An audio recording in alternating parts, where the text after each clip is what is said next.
Welcome to the deep dive. Today we're diving into something pretty wild, actually. We're talking Yeah. dogs. Yeah, man's best friend, but with a twist. We're looking at how those invisible forces, like from power lines and stuff, those electromagnetic fields, those EMFs, might be messing with their incredible noses. It's kind of surprising, isn't it, how little we actually know about this, considering how important a dog's sense of smell is? I mean, for everything from, search and rescue to even detecting medical conditions. Exactly. And we've got two sources for this deep dive.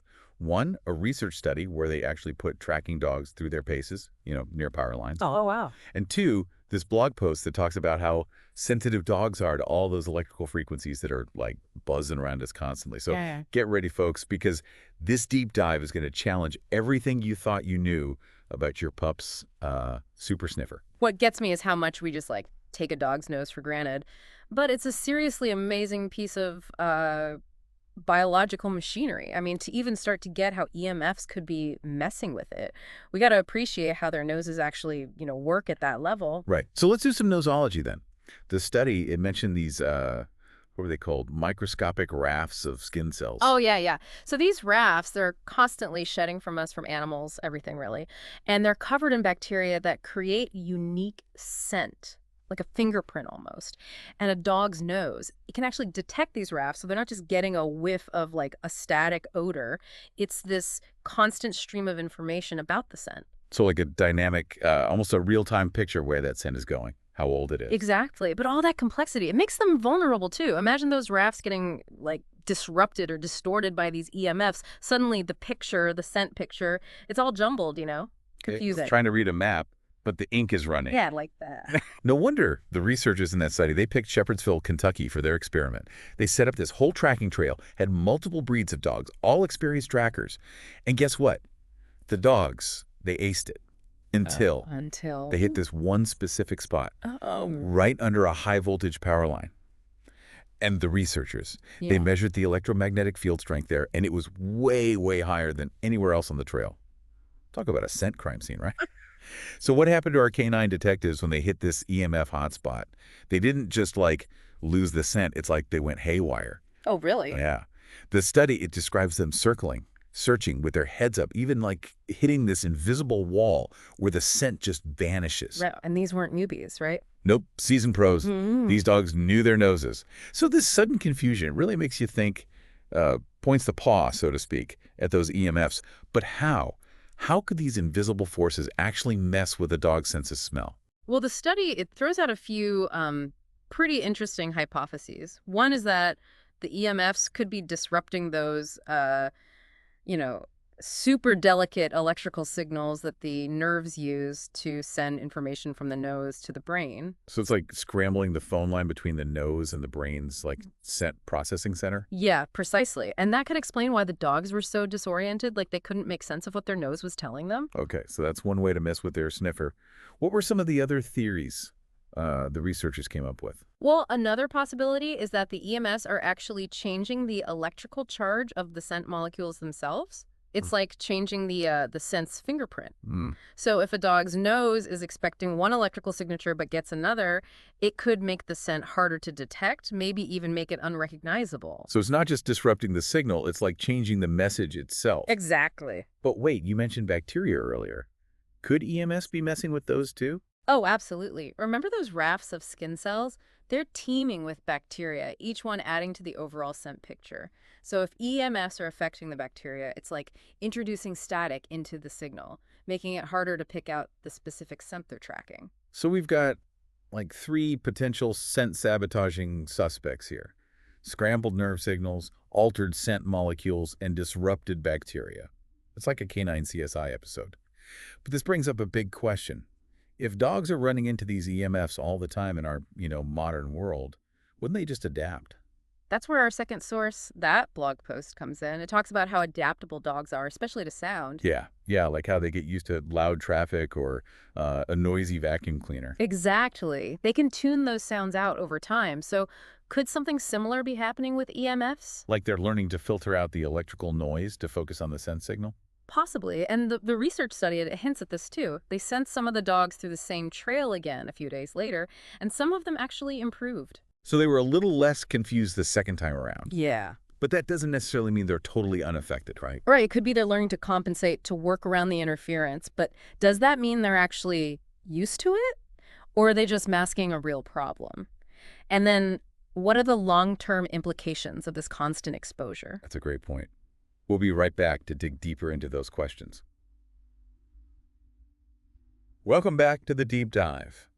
We're still digging into this whole thing about how electromagnetic fields, those EMFs, might be messing with our dog's sense of smell, those super sniffers. Yeah, we've just started to unravel this scent trail. We've talked about the science, but now I'm curious, what about you? What stands out to you? What's got you thinking? Well, I gotta say, I'm kind of freaking out about all the EMFs my dog is exposed to, like, every day. We're talking Wi-Fi router, the microwave, the TV, my phone. It's like an invisible electrical jungle out there. Yeah. But is this, a few isolated incidents, like near power lines? Or Yeah. could EMFs be affecting dogs in more everyday settings, too? That is the million-dollar question, isn't it? And right now, honestly, we just don't have enough research to give a definitive answer. Hmm. The Shepherdsville study, it focused specifically on those high-voltage power lines, which, yeah, they definitely create a strong EMF zone. Right. But that doesn't necessarily mean that every EMF source is going to have the same, disruptive effect. So my dog isn't doomed just because he likes to nap under my desk while I'm working on my computer. Not necessarily, Yeah. but it does highlight how much more research we need into how different levels of EMF exposure might be affecting dogs in, all sorts of different contexts. Okay, so more data needed. But in the meantime, what can we do to protect our furry friends from these potentially scent scrambling forces? I mean, I'm not about to throw out my smartphone and live off the grid or anything. No need for anything that drastic. The blog post, remember, it had some practical tips. One of the simplest is just being mindful of the electronic environment we create for our dogs. Think about their favorite napping spots. Are they right next to like a humming refrigerator Yeah. or under a desk with a tangle of cords? Okay, yeah, create some like EMF-free zones or at least low EMF zones where they can chill out. Kind of like a digital detox for dogs. Exactly. And you can also think about choosing quieter appliances when you have the option. Some brands are known for producing less of that high-frequency noise, even if we can't hear it. Huh. I never thought I'd be shopping for appliances based on how much they, like, annoy my dog. But seriously, this whole sound thing, it's a fascinating angle. We talked about dogs adapting to sound, but their hearing is so much more sensitive than ours, right? Absolutely. What might sound like a faint hum to us could be like a piercing shriek to them. The blog post mentioned being careful about things like smart meters, certain types of light bulbs, even some smart plugs that can emit those high-frequency sounds. Wow, it's like there's a whole symphony of electronic noise happening that we're just, like, completely oblivious to. So how do we know if our dog is, bothered by these sounds or by EMFs in general? Are there any, like, telltale signs? It really comes down to careful observation. Every dog's different, of course. Some might show very obvious signs of stress or anxiety, like uh, pacing, whining, excessive barking, maybe even trying to like escape the area. So if my dog starts hiding under the bed every time I turn on the blender, that might be a clue. It could be. Others might be more subtle. Maybe they become withdrawn, lose their appetite, have trouble sleeping. It sounds like it's all about knowing your dog's baseline behavior and looking for any changes that seem, out of character. Exactly. And if you notice anything that concerns you, always best talk to your vet, of course. They can rule out any other medical conditions and, offer advice on how to manage your dog's environment. Solid advice. Now, this whole EMF thing has got me thinking, if it can mess with a dog's sense of smell, what about other animals? I mean, dogs aren't the only ones with super sniffers. That's a great question, actually, and it's one that researchers are starting to explore. Think about animals that really rely on their sense of smell for survival, like bears, wolves, or even insects. Hold on. Are you telling me that power lines could be messing with a bear's ability to, like, sniff out berries in the forest? Or a wolf's ability to track its prey? It's definitely within the realm of possibility. Imagine like a migrating butterfly relying on its sense of smell to find the right plants for food and, breeding. What happens if EMFs disrupt that delicate dance between scent and survival? This is getting a little scary. It's like our technology is creating this invisible web of interference that we're only just starting to understand. Yeah, and it underscores how interconnected we all are. What affects one species can have ripple effects throughout the whole ecosystem. We got to start thinking about these unintended consequences before it's too late. This deep dive is blowing my mind. We've gone from like detective dogs hitting scent walls to butterflies getting lost in a sea of like electromagnetic noise. But it's not all, doom and gloom. There's still so much we can do to um, mitigate these risks and create a more, harmonious relationship between technology and nature. Okay, I'm all ears. What can we do to make sure our furry, feathered, and even scaled friends aren't getting lost in the electrical fog? Well, for starters, we need more research. The more we understand about how EMFs affect different species, the better we'll be at, developing solutions. More research, got it. What else? We can advocate for responsible development and implementation of technology. For example, there are already efforts to design power lines and other infrastructure in ways that minimize EMF emissions. So like burying power lines underground Hmm. or using like shielding materials to reduce their electromagnetic footprint. Exactly. And we can also make choices as consumers, Yeah. supporting companies that prioritize environmental responsibility, choosing products that are designed with EMF mitigation in mind. Those things can make a difference. So it's about being informed, making conscious choices, and speaking up for the voiceless creatures who might be struggling to navigate our increasingly electrified world. Well said. And remember, even small actions can have a big impact when we, all work together. I'm feeling a little more hopeful now. But before we wrap up, I got to know, is there anything else out there that EMFs might be messing with that we haven't even like talked about yet? Well, you know what they say about curiosity? It often leads us down the most fascinating paths. And speaking of fascinating paths, we've got one more intriguing twist to explore in this whole EMF saga. Ooh, a cliffhanger. Don't go anywhere, folks. We'll be right back. Welcome back, deep divers. We've been on this crazy journey exploring how electromagnetic fields, those invisible forces from, power lines and our devices, could actually be messing with a dog's amazing sense of smell. And it's not just dogs, right? We were just talking about the potential impact of EMFs on other animals too, especially those that really depend on their sense of smell for, navigation, survival, all that. It's wild to think something we can't even see could be messing with the balance of nature like that. But you mentioned a final twist to this story.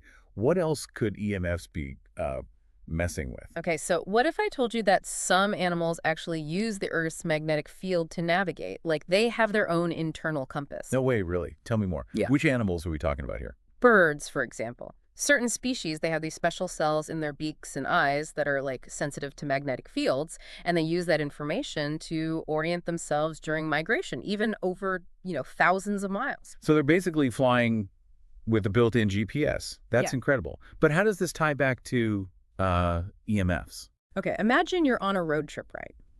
And you're relying on your phone's GPS to get you where you need to go.